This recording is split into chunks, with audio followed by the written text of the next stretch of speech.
And one of the worst experiences that I went to was I am still a fan, but Morrissey at the Riviera Theater. He came on stage, he did three songs, he got mad about something, he walked off stage, and the show was over. Lights came on and show's over. And I Peter just, Katsis would never have let that happen.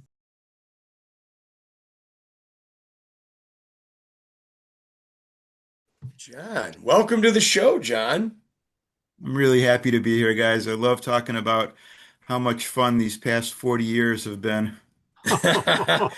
Well, let's start with an introduction first. So I've only met you recently, so we're new friends, let's say, Yeah. and I don't want to butcher your name, Gabrysiak. Am I saying that right? Gabrysiak. That's what everybody Gabrysiak. calls me, John G. Gabrysiak. John G. I love it. Well, John G. Welcome to the show. Welcome to the Hog Pod podcast. Pete Jansen and myself, You, man in your the controls. your life will never be the same, John. It's gonna be the same. Hey, I'm always up for change, so let's do it. So John, tell us a little bit. Tell us how you got into this business. Give us like kind of like how you got, to where you are today, and we'll start talking about, the special Chicago special events and all the other stuff. Well, if you really want to go back to the beginning, Yeah. I used to take the train from the south side of Chicago down to the Chicago Public Library downtown because they were the only place that had a subscription to Billboard magazine. And I would go down, honest to God, I would go down there once a month and I would read Billboard magazine when I was in the eighth grade. And I would read all the record charts and I would find out what's going on in all the labels and find out who the connections were for all my favorite bands and just learning about the record industry. And then I went to my first concert when I was 12 years old. I went to see Elton John at the old Chicago Stadium, the Madhouse on Madison. Wow. Oh, And nice. that's where it all began. I had some of the worst seats in the house up in the third level balcony. I bought a poster, I bought a t-shirt, and I was really intrigued by what was not only Elton John, who put on a fantastic show, but I was looking behind the stage. What was going on? Who were all those people working there? How did the lights work? How did these speakers sound so good? And you got to remember, guys, we're going back to a show when the artists didn't have all the bells and whistles that they have today. All they had was their talent and a speaker system. No 50-foot tall video walls, no explosions, no crazy light shows. It was just raw talent. And Yeah. that's what Elton John had. And I just admire people who perform on stage and can put on a show. And now with all the bells and whistles we get to enjoy, the face of live music has really changed. Yeah. Absolutely. Geez, even Seventh Heaven has more production than probably Elton John had back in the day, right? I mean, they come up Yeah, with video screens and everything. those guys travel with more road people than Elton does.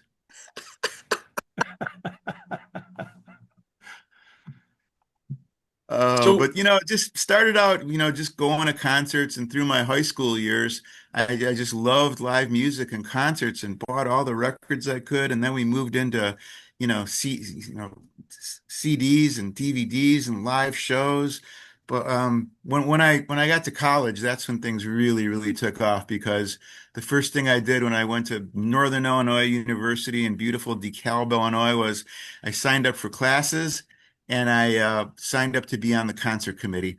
And I was the first freshman to ever get allowed to be on the concert committee. Everybody else was juniors and seniors, but I was just so into music and live stuff that they let me on the concert committee, and we got to book bands like Cheap Trick, who are dear friends of mine now. We can talk about that later.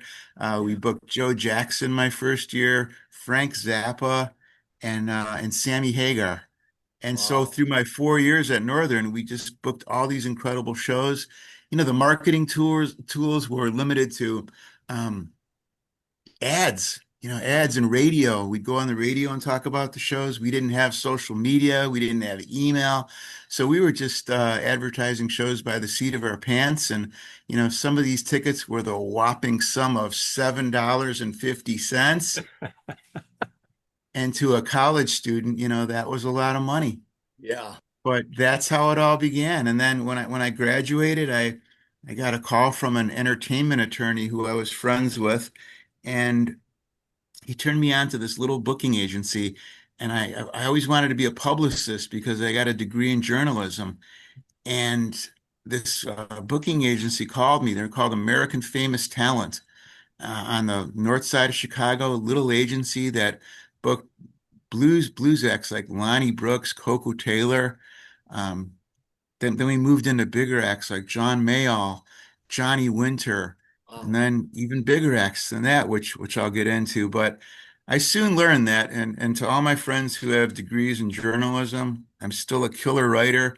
But I learned very early on in my career that when things get bad, the PR department is the first people to go. Yeah. Right. Yep. So my bosses convinced me. They were like, John, if you want to succeed, you got to become an agent. And so I became an agent. And my dear friend till this day, Ron Kaplan and Gary Buck, they trained me in the ways of being an agent. And that's where things really took off for me because I started out collecting deposits, doing contracts, but then I started getting assigned bands that I was in charge of. And, I was in charge of, John Mayall and the Blues Breakers. I was his responsible Yeah. agent. So I reviewed all the offers we got for him. I talked to John on a daily basis. I traveled with him all over the country. We did his tours in Europe and Japan. So I was doing all the customs and visas and medical records and passports and just it's a crazy, crazy amount of work, Yeah. but I liked it, and I liked being an agent.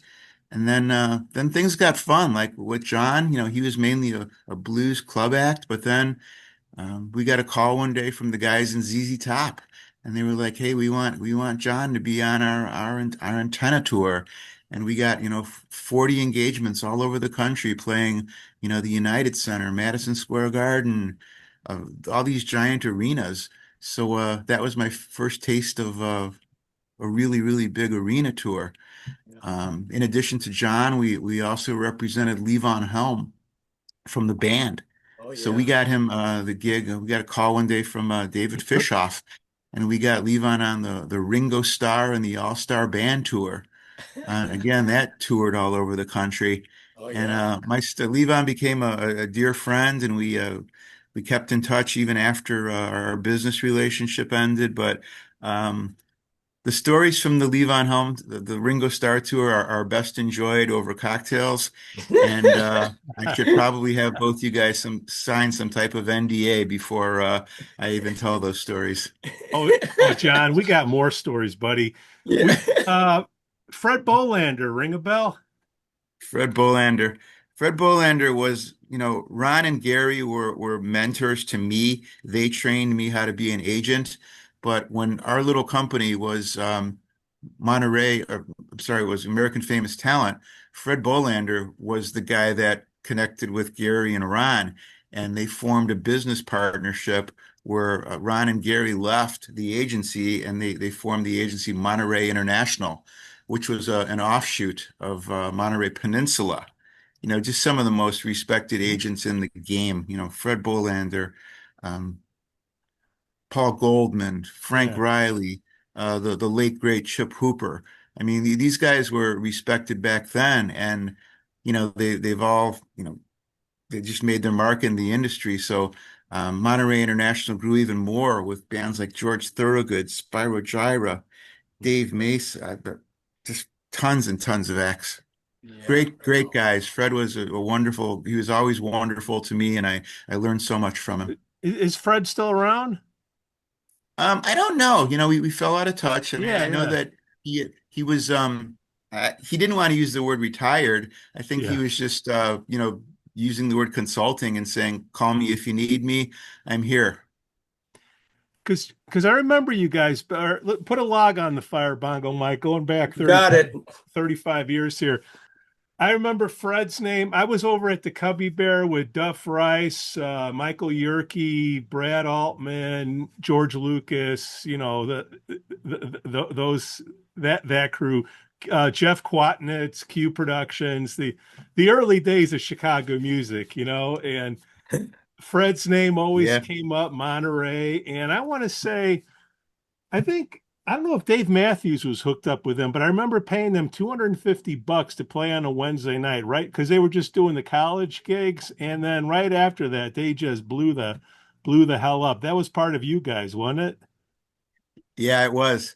And when I was before I was an agent, one of my jobs was to call and to collect deposits. I was calling for 150, $300 clubs all over America. And one of the guys I used to have to call was a guy named Coran Capshaw. And he had a big club, and I think it was in the Carolinas. But he later became Dave Matthews' manager. So let's fast forward over 20 Yeah. years, and I saw him from behind backstage at the World Music Theater or whatever it was called back Whatever. then, whatever sponsorship agreement was in place. And I went up to him from behind and I tapped him on the shoulder and I said, "You owe me $150 for Lonnie Brooks." And without turning around, he said, "That's got to be John from Monterey or from AFT." Yeah. Uh, and then, of course, you keep it. You talk with Duff Rice, or do you guys compete with the cover bands with Duff Rice and Double D or whatever the hell he's called over there?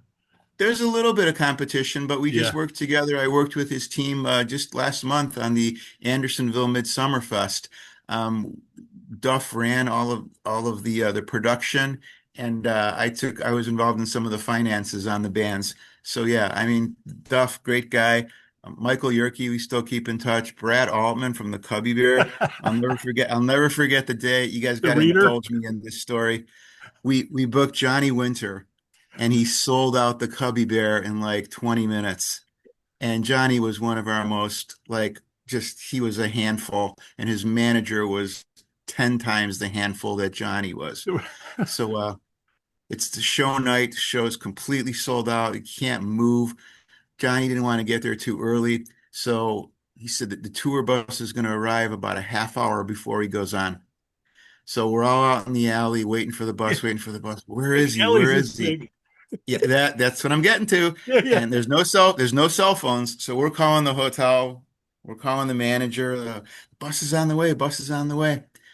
The bus turns into the side street. There was plenty of room for the bus to make the turn.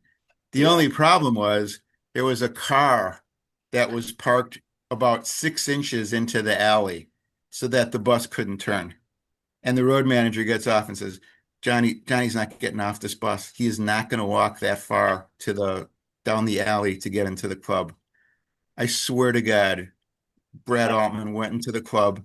He got 6 or 7 of his biggest security guys. They lifted that car up and moved it out of the way so that the bus could turn in. Guess who one of the guys was? It was No you. kidding.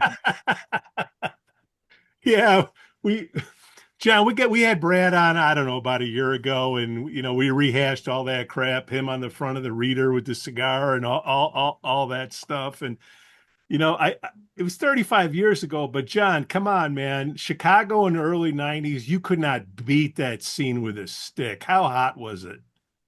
You couldn't. And I have a box full of memorabilia and stuff, and I came across an old calendar, and it was I used to write down every concert that I went to when I was working just out of the business.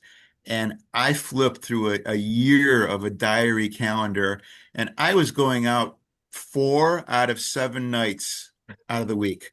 And this is working the next morning. So I don't want to hear from young people saying, "Oh, I'm tired. I need a half day off."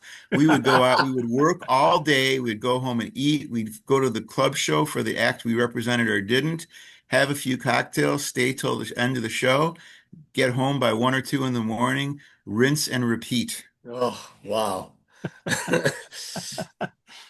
And John, how's booking changed back then to now? Obviously, it's more than just a fax machine, but hey, the fax machine was pretty damn important back then, wasn't it? I can't tell you how many times I stood in my office waiting for that phone to ring and that piece of paper to roll out because it was confirmation from the bank that we had received a wire transfer. Yep. And when things were so like tight, or we trusted people to a point, but when you have some of these artists, they were like, I'm not getting off this bus until you tell me that we have X amount of dollars in the bank in Chicago. I don't want cash on site. I don't want to wait until the show's over. I need money right now. Yeah. Now, John, And to for the some people that tripped over the algorithm onto this show, clue everybody in on how that works with the larger acts and the deposits. You got to put a certain amount up front. How does that go down? It hasn't changed that much today. When you're booking a national level talent, agents are Well, there's no everything we cash do. today, John. Back then, No, no, I mean, hey, I won't kid you. I could tell you stories of having to go with a duffel bag full of money to a hotel to give to a tour manager that we had just pulled out of the bank or from the club, but now it's all wire transfers and ACH deposits. But it's not uncommon when you book a national act today, especially if an agent or a manager doesn't know you. It's like, hey, we can confirm the show, but we need 100% upfront. I need a wire transfer before you can start advertising the show. Contracts are great. You can sue somebody with that. yeah. But really, at the end of the day, money talks. And if somebody asks me to book a private gig today, or one of our clients says, I want to do band X, Y, or Z, my first question is, do you have liquid cash available? Because this offer is a one-way offer. It's legally binding, and we're going to have to be prepared if the agent asks to send 50% or 100% to confirm this show. And I used to be the guy on the other side of the table. So, the good thing about learning a skill like collecting deposits when you're a kid is that you learn who you can trust. Yeah. And that's a big thing. It's Yeah. like, hey, I know this is a lot of money to you, but this is a big name act, and you got to do this for me. And there were times when we trusted people, we got stiffed. The Yeah. money came week after the show, never a good situation. So you learn you learn to hone your BS detector, as I'll say, when you're talking to somebody about who you can trust. But I mean, back then, John, you would hope that the liquor would or the beer would pay for, part of it so you could get some of that cash together to pay it out. Now it's like either you get it all or you get nothing, and then you are really, oh man, I hope this show works out. Let's look at this past weekend. Like, I'm lucky because I do festivals exclusively now. But think about it. If you were a club promoter this past weekend and you weren't selling a lot of tickets for band X, you were already gonna probably lose money or maybe break even if you had a good bar. And now all of a sudden you're turning on the weather report and people are saying, stay home, don't Yeah. go out. Yeah. Yeah. I don't know, unless you have an N95 mask, you do not want to be outside. You don't want to be indoors. You don't want to be around people. And so, that affects the club business too. So what you said, bar business is great, but when your show's already in trouble, you're not going to sell enough liquor to make the national act happy and for you to be made whole. Yeah. I mean, like, look what happened, even like you were saying about like this weather with the smoke. Yeah, I mean, I don't know if you were involved in BurgerFest last weekend, but didn't they I booked all cancel? of it. Yeah, so they canceled Friday, didn't they? Yes. Friday got Yeah. canceled. So I mean, that's that. I mean, have you ever had anything like that happen ever in the past? Smoke that canceled an entire festival at one day of a fest? Have you ever had that happen? No, we're all still talking about it. I'm getting calls from agents, getting calls from sound companies, and they're all saying, "Can you believe this? We've all been doing this for 20 plus years. We've never seen this." But the BurgerFest cancellation was sad. We did really well on Saturday and Sunday, Yeah. but a lot of bands out in the suburbs, these suburban municipalities, they just pulled the plug on everything. They canceled the morning of out of an Yep. abundance of caution. Yeah. So like I understand that because there's liability involved, there's insurance, things like that. So it was unfortunate. And we got a call even at BurgerFest at 6 o'clock in the morning while I was sound asleep. The School of Rock kids, they canceled on us. Their parents did not want to expose them to that bad air. So we were missing one band, but luckily everybody else was a trooper about it, and we had good crowds both days. Knock on wood. Yeah, it was crazy. I mean, I was talking to Pete about it before you came on, and I was going to go see Fitz and the Tantrums. They were supposed to play over at Elk Grove Village, and it was on up and we were going to go, and I called my friend. I said, We shouldn't go. It's bad weather, or with the smoke." And then I read the next day that Fitz and the Tantrums actually canceled. The mayor of Elk Grove Village wanted the show to go on. So people were out there 15 minutes after they were supposed to go on, 7:30. At 7:45, Fitz stormed back into his tour bus, and that was it. So I think every municipality, like you said, on Thursday, especially when it was really bad, Rosemont canceled, Arlington Heights, their Thursday nights canceled. Everything was canceling right down the line. So, Yeah, it's left and right. safety. Yeah, I yeah. think the closest thing that we deal with more on a regular basis is when a sudden rainstorm moves in, and all our stages, our SL100s, SL75s, the bigger stages, they all have roofs on them, but there's the problem of the audience and lightning. And we want it's all about safety first. We've definitely had disagreements with artists saying, I don't care if the lightning's 15 miles away, that's 15 miles too close. I don't Yep. feel comfortable performing. But we train our stage managers so that if we have to take a rain delay, hide out it in the tent, protect the equipment, we can Yep. always shave 20 minutes off of sets. We like to save the headliner wherever possible. Just last month in Lake Forest, I produced the music for the Lake Forest Festival and Fireworks, and we had the Freddie Jones band out there, Yep. and the opening artist was Fletcher Rockwell. The Fletcher Rockwell guys showed up. It was just monsooning out there, so we waited as long as we could, but we finally sent them home. The rain stopped at 7 o'clock. We were able to get the word out on social media. Several thousand people showed up, and the crowd kept coming. The band went on 10 minutes late. Fireworks went off as scheduled, and patience paid off. Yeah, yeah, that's a great fest out there. I think I saw Big Head Todd and the Monsters out there, and I think Lou Graham. That's at one point. I've been out there a few times for the Lake Forest. Pete, Yeah, that's your nice people. area. That's Yep. Pete's area. He lives What are you there. talking about? John, how's Wayne doing, man? Is he still there with Freddie Jones? Um, I don't know if Wayne is, but the two main guys are still Marty Lloyd and Rich Ross, Yeah. Okay, and they're booked by a guy named Jamie Leslie, a really nice guy. okay. Um, but the cool thing about Freddie Jones is that the song "In a Daydream" was just featured as a wake-up song on the Artemis 2 mission. So these guys have been getting press all over the place. Yeah. They didn't know it was happening. They were on the national news. Oh, The song nice. was played on all the TV outlets. So they went into the studio and they recorded a new video for the song with all kinds of space and the live music, intercuts and all that. And Yeah. now they've got a whole new life for one of their greatest songs. Oh, Yeah. hell yeah. Yeah. Well, hopefully they got a good deal or whoever their manager was back then. I don't remember. I just remember 90% of the door. That's all. You bet. You bet. No, Not that's uncommon today either. well, I mean, so when you don't have cash anymore, I mean, it's just a whole different thing. I just can't even uh, I guess it makes it a lot more simple, I guess. But tell me like when do you start looking at the advance tickets? Right when the show goes on sale and then 48 hours before, like when do you start sweating it, John? Or you never sweat?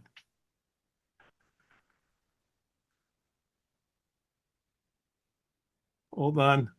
Well, everything I do Yeah. is our flat deals and its festivals. So I'm completely out of the hard ticket game. Yeah.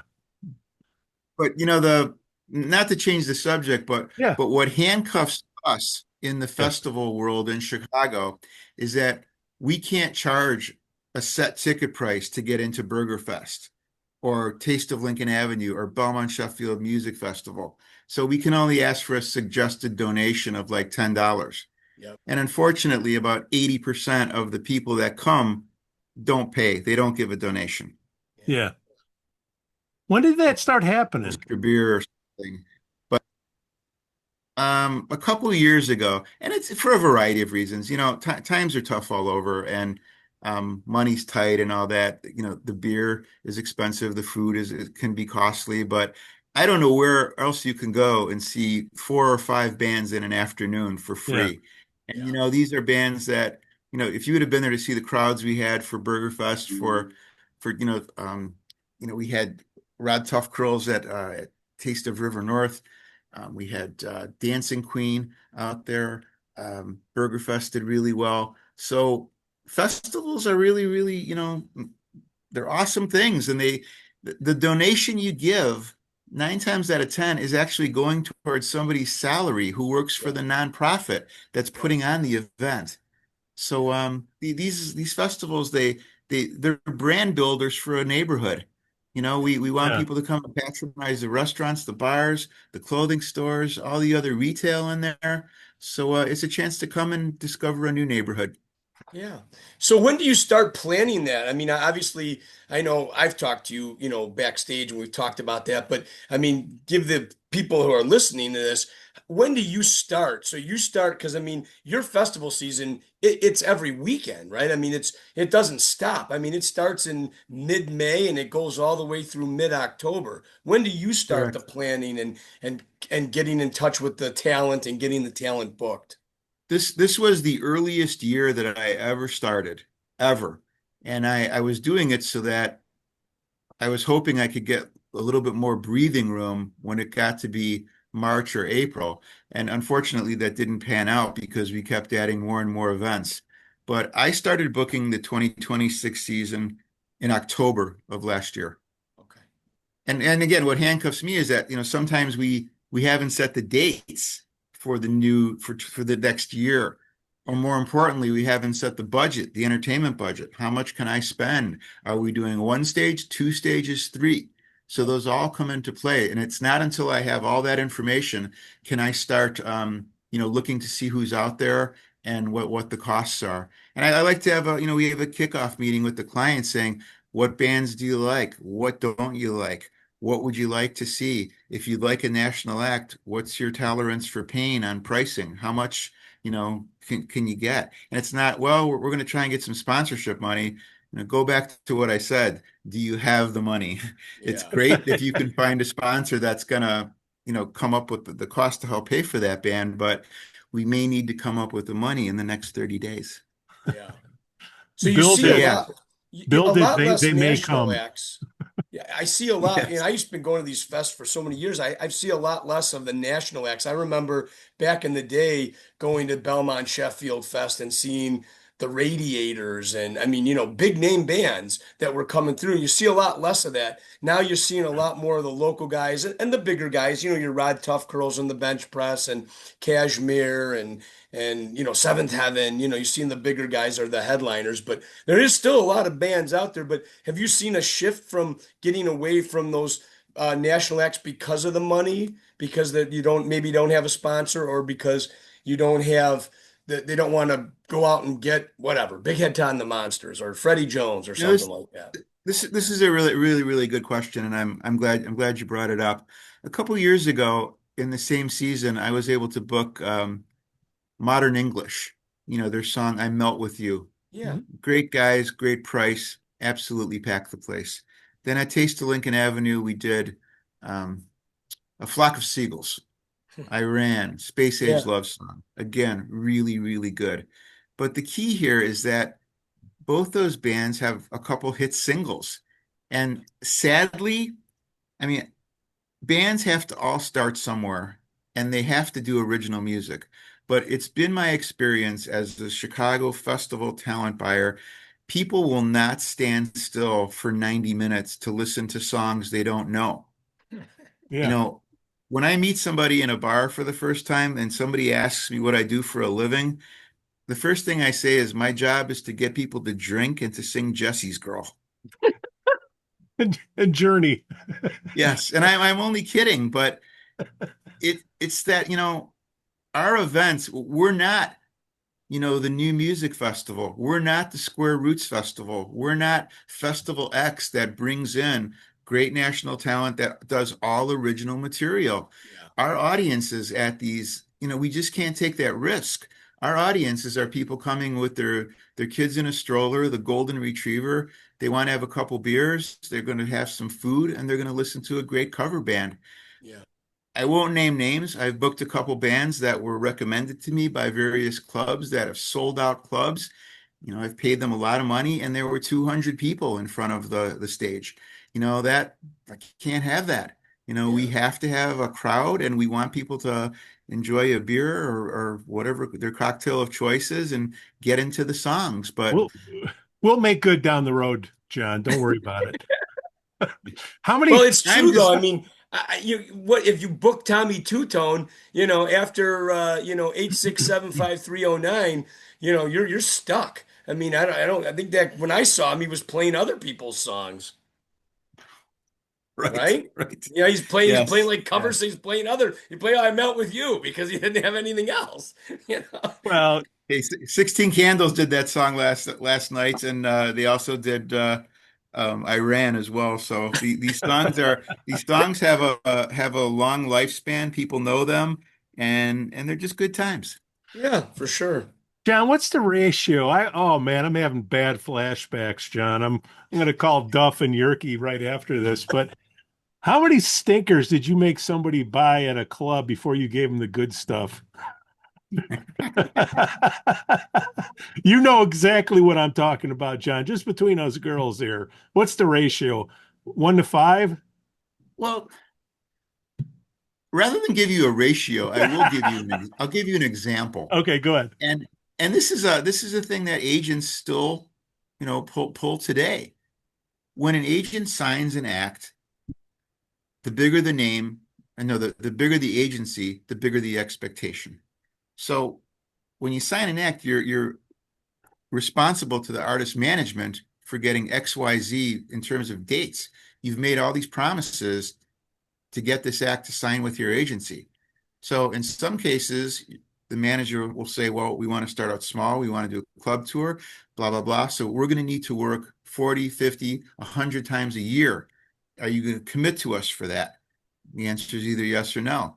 And then other managers will come and say, the clubs are nice, but you need to promise us that we're going to get on opening act slots. We like the following 5 bands on your roster. You need to present us in person to those bands, and we want to see some opening slots. So it wasn't uncommon back in the day when, Gary was booking Buddy Guy and we had just signed a new act, not a blues act. We would call could hear Gary on the phone. Hey, I got great news. We're confirming Buddy Guy. Oh, thanks. It's going to sell out.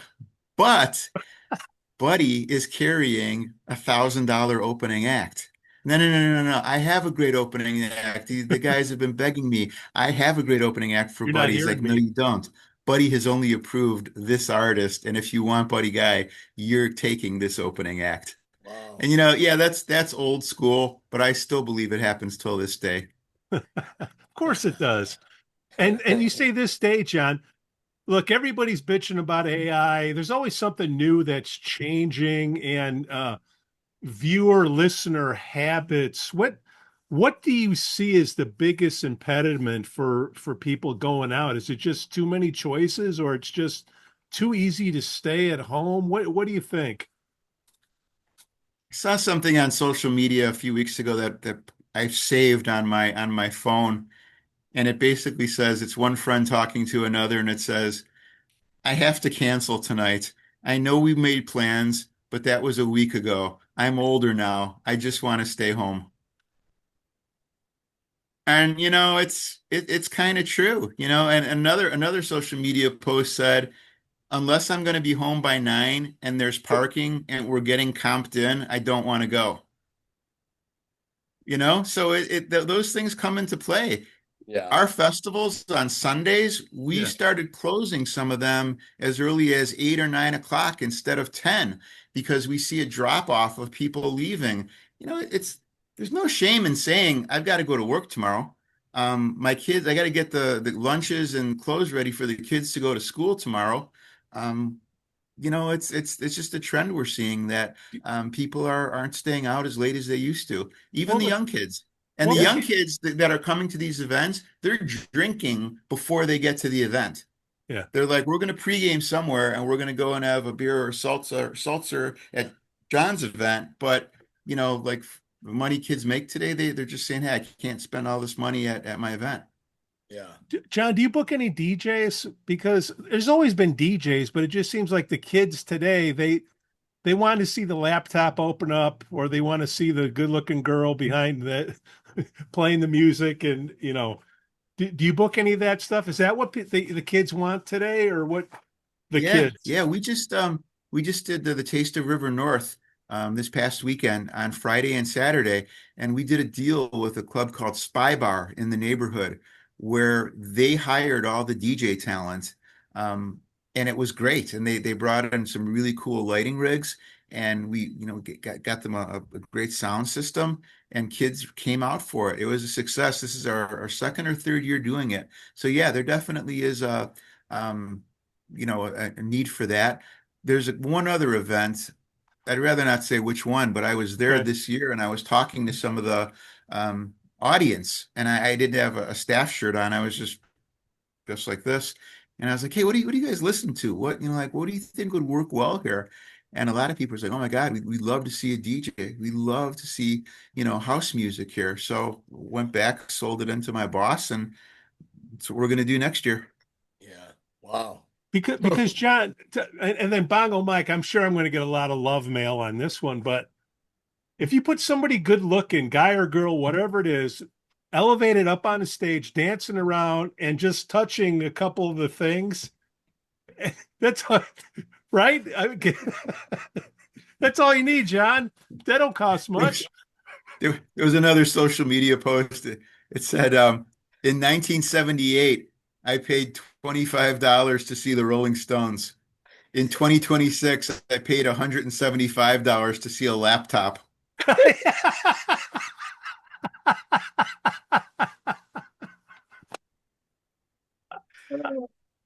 but but I mean that's where we're at. We're the guys yelling at the clouds. Hey, I remember when.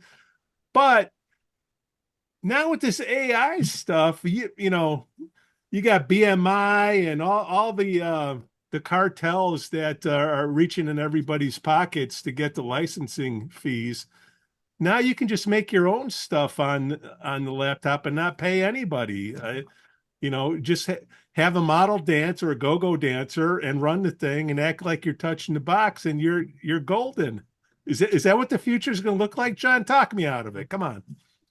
I hope not, but I It's will tell not. you one thing that, the example you gave is totally valid. But what I see where I sit is that a lot of these bands, big or small, and God bless them, they want to promote their shows. They want to do well. They want to brag about the fact that they're at Festival X, Yeah. as they should, whether it's my festival or not. You should help the promoter, help the organization by advertising your event. But they're making two mistakes is that they're having an AI program create the ad. But the bigger problem is that AI is pulling unlicensed images off of the internet and creating an ad. And so then 9 times out of 10, the band's agent or manager is calling me saying, "Hey, you got to rein these people in. The photo they're using, the bass player hasn't been in the band in 5 years." You know, it's just like, no, that's not the current picture. All you have to do, you know, even I know this. All you have to do is go on the band's website, and there's usually a promoter section, sometimes password protected, that says instant downloads, high res approved Yeah. photos. Here's our tech kit. Here's our writer. Yeah. So AI hasn't gotten to that yet. The other thing that happens in these ads is that they're very easy to spot. And I don't want to create more work for myself, but sometimes I see these ads and the information is incorrect in it. Like it'll say free. I called up one band last week and I said, "How do you think you're getting paid for this event? It's a donation. It's not a free event. You need to fix this right now." Because Yeah. this time I caught it, but when the client catches it, it's going to be worse. Yeah. Yeah.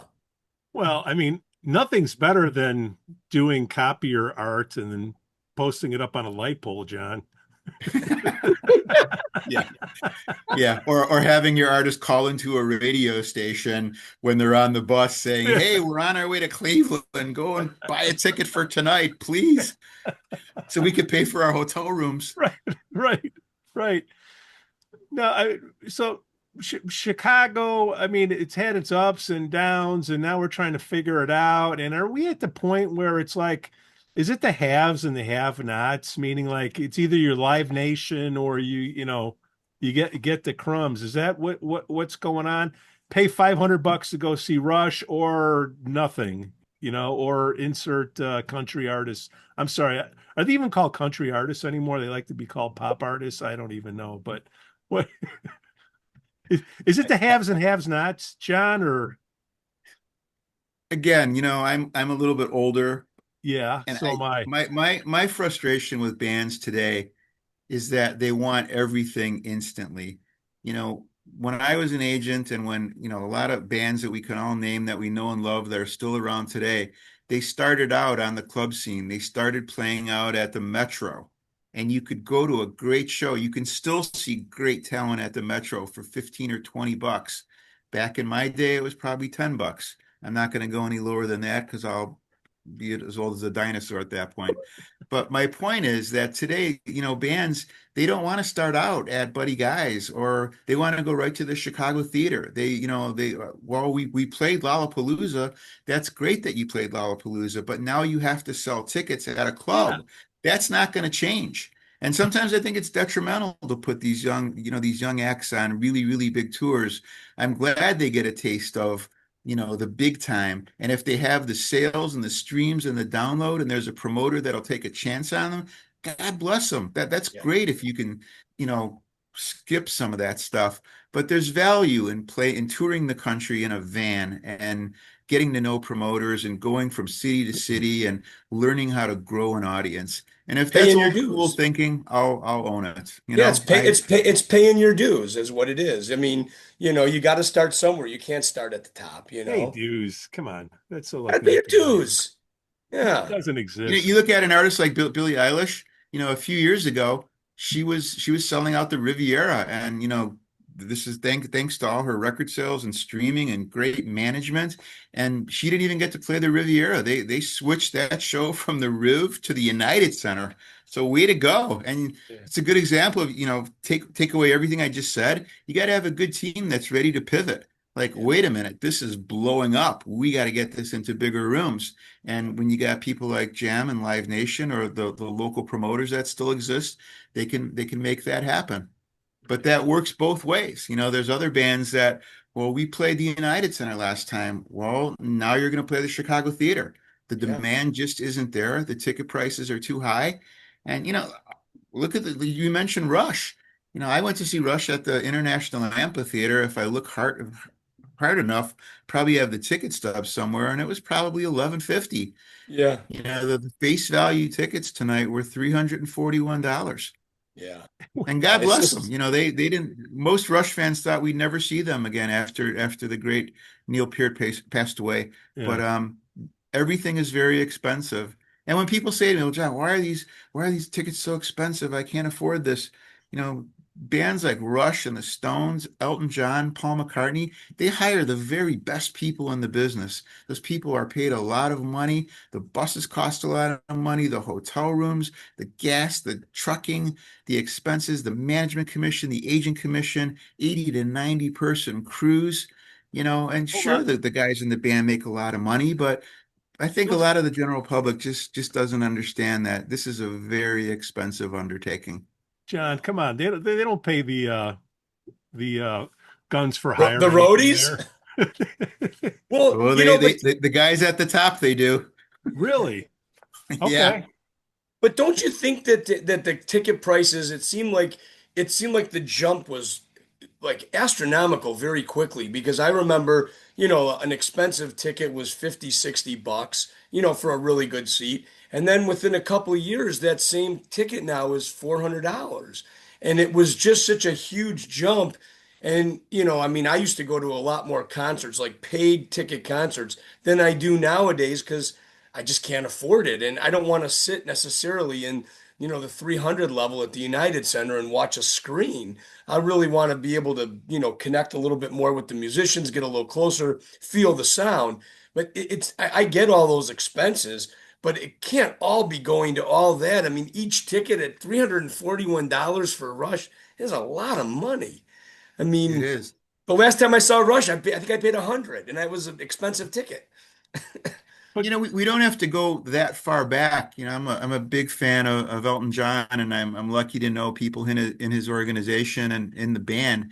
And when I saw him several times on the farewell tour, and the face value for good seats was $250. Sometimes no more than 300 unless you were in Las Vegas. Yeah, So that was only like, 2020, 22 with COVID and when he finally finished. But your point is well taken. The tickets now are generally, the rush tickets are 350 and these the VIP packages that get you no access, that two get you a poster or a 2000. t-shirt. Yeah, The artists used to take pictures with people. They used to do a meet and greet. There used to yeah, be a VIP lounge with real alcohol in it and a signed poster. But yeah, now this whole advent of VIP packages has the first thing it says if you read the fine print is there's no artist participation in the package you're about to hit purchase on. yeah. $2,000 for that. Yeah. $2,000. I think you do get a poster, but it may not be signed. And you get to take a picture next to Annika's drum set. Right, right, right. But the good news, guys, for no fee at all, is you can meet me at any show, and there's a good chance that I'll even buy you a beer. John, if somebody wants to book an act, okay, you got our beloved Lake Forest. You already took care of them. How does somebody get a hold of you, John? And what do go through all the services that you do? Is it just booking? Do you do the management on the side? All of it? Clue us in. Well, the company I work for is Special Events Management, and our website is www.chicagoevents. And because of that URL, we get a lot of traffic from people that don't know that we're a management firm. They think that we're, the city of Chicago booking agency or that we run Taste of Chicago. That's the biggest question we get. But our company is a full service management company. So we produce events all over Chicago and the suburbs, and we do everything turnkey. We get the sponsorships, we book the bands, we own our stages, barricades, street closure signs. We do the vendor agreements, the food agreements. We solicit liquor and sponsorship agreements. So we do everything. We have an event manager that is responsible for meeting with the clients, getting a budget together. We have a vending team, a sponsorship team. I lead the music department. So we really, really do everything. And we're sensitive to the the financial constraints that our clients have. So whatever service you need, we try to meet people where they're at. And for some events, they have a really big budget and they're able to do things really, really nicely. Other things, it's like, hey, this is our first time doing this, or we really want to make this a yearly thing, but we've got to be sensitive to our costs. So, that all You, comes into play. you tell them so do I. Yeah. But I can kind of relate to this, Jen. I'm gonna give you an example, real life example. So I live in Mount Prospect, but I grew up in Skokie. Lincolnwood's my area, yada yada. The Mosquitoes are playing this weekend at the Lincolnwood Festival. And that Lincolnwood Festival for many years was subpar to any other festival that was around. I don't know why. It almost seemed like they had like a stage that they had in the back of a VFW or something. And now you guys took over the last couple of years, and it's a beautiful stage. It's a well-run, beautiful, fest. So you guys came in and you did something there because the fest is now 10 times better than it ever was, and I've been going to that fest for 20 years. Well, thank you. I'm really glad that you noticed that because we did take over 2 years ago and I did book the music last year and this year. Yeah. But part of the reason I'm glad that my music selections are successful and that we're seeing it in the numbers, definitely. That doesn't you can't lie on the numbers. But this is a very cool client too. They had a very clear vision of what they wanted, and they were able to come to me and say, based on all the bands we've had here for X amount of years, this is what has worked and this is what has not worked. So as a talent buyer, that's a huge help to me Yeah. because, what if I was going to name three bands and, they came back and said, oh yeah, those are the three bands we hated.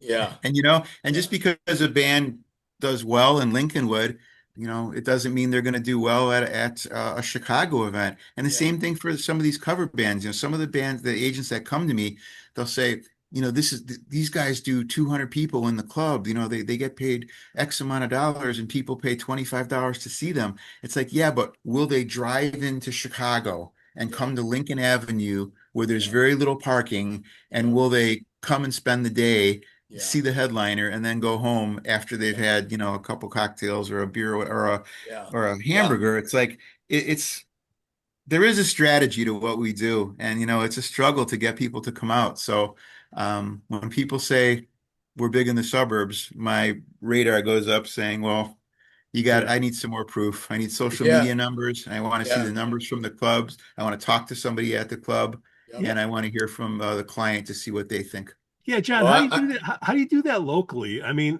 does Polestar even still work anymore? I mean, is that a good Yes, gauge? It does. Okay. it is. But Polestar, has gotten, you have to have a professional subscription, and it's $650 a year, not a small amount of money. But when a client comes to me and says, I want to book this national band, whether it's a, a retro national band or somebody that's maybe played Lollapalooza, or, hey, this is what the kids are talking about, I'm able to run a report on Polestar and it'll tell you, what their ticket price is, what they grossed last time they were in Chicago. That's if the promoter, provided that. Yeah. So we use all those things kind of as tools to kind of gauge like what an act means. Because when you're hearing a story from an agent, and believe me, I used to tell those stories, Yeah. you need to be able to provide hard numbers. How could we do a local Polestar? You know what I mean? Could we ever get everybody together to share numbers? I mean, it's not a cash business anymore, so I don't know what anybody's trying to pull or do. It's either they bought the tickets or they didn't buy the tickets. Is there something that we could do just to chart how a band did, or nobody wants to give up that data? I think people that kind of data serves everyone because Yeah. that's how Polestar started. You yep. wanted to be able to check five other cities before you put in an offer on a band saying, wow, this band is really trending. Or boy, is this band stiffed 3 out of 5 times. But I really think something that, like you just mentioned, would be good for a group of college students or master's level students at Columbia College to come up with either an app or a program that, club people could subscribe to and say, this is just for, us 50 club people within a X amount of wide radius. And that would be like more of a local Polestar thing. Me and you, John, let's do it. Bongo Mike, let's go. Invent it here I got first. I got enough to do, guys. He's Pete, he is too busy. He starts in October of this year for next year. Remember that. How many fests are we talking for the season? How many did you do? Do you know what the number is? Well, I book approximately 15 festivals that go Okay. throughout the summer, but then we also do one-offs and private events, and Okay. people come to us for stage rentals, video wall rentals. Okay. So the festivals run from 3-day events that attract 100,000 people to one-day events in Chinatown that'll maybe have 5,000. Yeah. So Yeah. it's all over the place. But each event takes a lot of work. There's permitting, there's Yep. budgeting, there's just every client is like a band. They all have different needs and wants, and they all have different ways of measuring success. Yeah. Yeah. Good John, point. we're running over. How you doing on time? I'm fine. Okay. All right, good. Hey, Yeah. Bongo, John's fine. Then you better ask him the most important questions of the I- show then. Well, I got some questions for Yeah, John. go These are the ahead. easy questions, John. But by the way, you're doing a great job, and I do want to. I'm not just blowing smoke here. Lincolnwood Fest, so much improved, not just from the talent, but the stage and the sound. Top shelf. Is one of my favorite fests to go to now the last couple of years because of that. So keep up the good work. These are the Thank easy you. questions. We already know that John's first concert. That's always one of my Yeah. key questions. What was your first concert? We already know. We checked that off the box. It was Elton John. That's fantastic. Um, this is the question I always ask. What was the worst concert you ever saw? And again, I'm not saying that the How artist is he was going to bad. say? Yeah, it doesn't have to mean that the band was bad. I have my own personal ones that I've seen over the years where I've, either walked out for one reason or another, or it just the sound was bad, something. Is there a concert that sticks in your mind where you're like, that was maybe the worst show I ever saw, but it may be not indicative of the artist itself. Maybe it was the venue, maybe it was the night, maybe you had Taco Bell and you had explosive diarrhea. I don't know. I mean, what we don't just, but give me an example of a worst concert you ever saw. I've been doing this a really, really long time. First concert at 12, still booking bands today at my ripe old age. But I've always, always thought like a fan. No matter what, no matter whether I was an agent that represented really, really cool people. I was in brand sponsorship for a while where I worked with Tim McGraw and Reba McEntire and huge pieces of business for Anheuser-Busch and Verizon, and now, booking the festival. So always thought of the fan experience. And I absolutely hate it when artists, national artists, aren't respectful of their fans. Now more than ever, it takes a lot to get somebody to come out of their house. They're putting down more money than they've ever put down. And one of the worst experiences that I went to was I am still a fan, but Morrissey at the Riviera Theater. He came on stage, he did 3 songs, he got mad about something, he walked off stage, and the show was over. Lights came on and show's over. And I Peter just, Katsis would never have let that happen. You like me dropping the names there, Johnny, huh? love it, love it, You go, love it. you go. Wow. But How I how just, how pissed off were the fans with 3 songs? I mean, well, really? I didn't wait. I was up in the balcony with a friend of mine, and I just said, we need to get out of here right now. Nobody likes violence, and at a Morrissey concert, we're not talking about a punk rock show or a rap show or whatever where there's a higher potential for people to get crazy. But I didn't stay to find out. I was like, let's get out of here right now. He is not coming back. I know that look from sound guys. They're making this slashing motion. They're starting to shut things down. Let's just get the hell out of Dodge, because if something does go sideways, I don't want to be here. Wow. Yeah, that's yeah, you get the crowd can turn very quickly. I'll tell you a quick story. I saw Molly Hatchet, probably with one original member, out at I think it was at Hawthorne Racecourse. This is years ago. My friend used to work for WCKG. He used to get these tickets. He says, "You want to go see Molly Hatchet?" "Yeah, I want to see Molly Hatchet." And the guy took his cowboy hat off, put it on the speaker, and someone took it. And he stopped the concert and he says, "I'm not going to play another note until I get my cowboy hat back." I mean, and now you're getting all these Molly Hatchet fans that are super pissed off because, like, 5 songs in, this guy's hat got see. I don't even know how he didn't see somebody take it off the speaker. And we're like, well, who's got the guy's hat? The hat came Yeah. back and they went back on, so thank Yep. God. Otherwise, who knows what's going to happen at a Molly Hatchet concert? I mean, audience behavior has just changed so much, and you know, like I said, it all goes back to the ticket price. But go have a good time, sing along, but don't cause trouble for somebody else.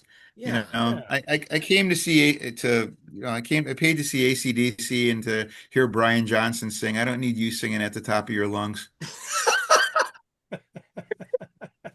Thank God.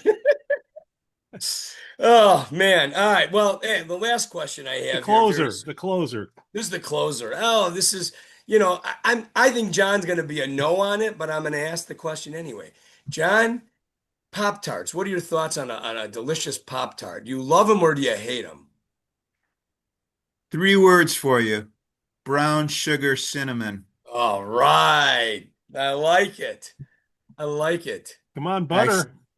Toasted, right? We're talking toasted. toasted, Toasted. toasted, never cold. You lose half the flavor. Yeah. Wow. I knew I That's liked this awesome. guy. I knew I liked this guy. John G., I really honestly feel that we've only touched the surface here. So if you ever want to come back on again and we could talk about Cheap Trick We could talk about Tim McGraw, whoever you want. That invitation is open. You just send me a message and let me know because you got a lot of cool stuff to talk about.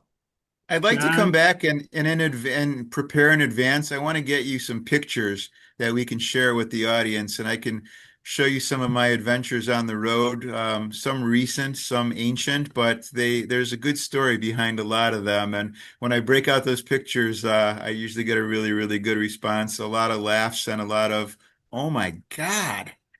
So we'll save that for next time. Oh man, that would be great. I'd love to hear about John Mayall. I'd love to hear about, I mean, when you're naming these people, I'm going, "Ah, these are the people I love." Dave Mason, met him a couple times. Awesome guy.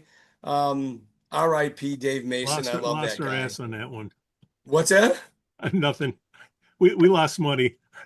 Well, we definitely should do it You again, John. always That was a remember the lot of fun. losses. When that owner I comes in do. Monday morning, what happened on Saturday night? That was John's fault. Oh yeah. Yes, it was. Next time we can also talk about that phone call when a promoter calls the agent and says, "We need to talk about a reduction." Oh, can't, yeah, bad connection. What? Hello, bad connection. I told you Oh you got to put God. more money in your advertising. You're not advertising this. We're doing great in every other city. I don't know why. It's just you. It's, it's, come on, tell Norm to put the letters on the show. Come on, Norm. Come If on, you know, you Norm. I know. spent good stuff, guys. Good John, stuff. great. Oh, we got to bring this dude back, Bongo Mike. You got to come back, John. Too much to talk about. Too We much. can't get it all in one podcast. And I know there's a lot of people that listen to this that want to know more and want to hear more from you. I can guarantee it. I'd love to do it, guys. It's been a Uh, real pleasure, and I really appreciate talking about this with people who get it, and can't wait to join you again. Let's do John, it for thank you so sure. much, man. Thanks a lot, John. Have a good evening. All Over right, and out. cheers. Thanks, guys. I got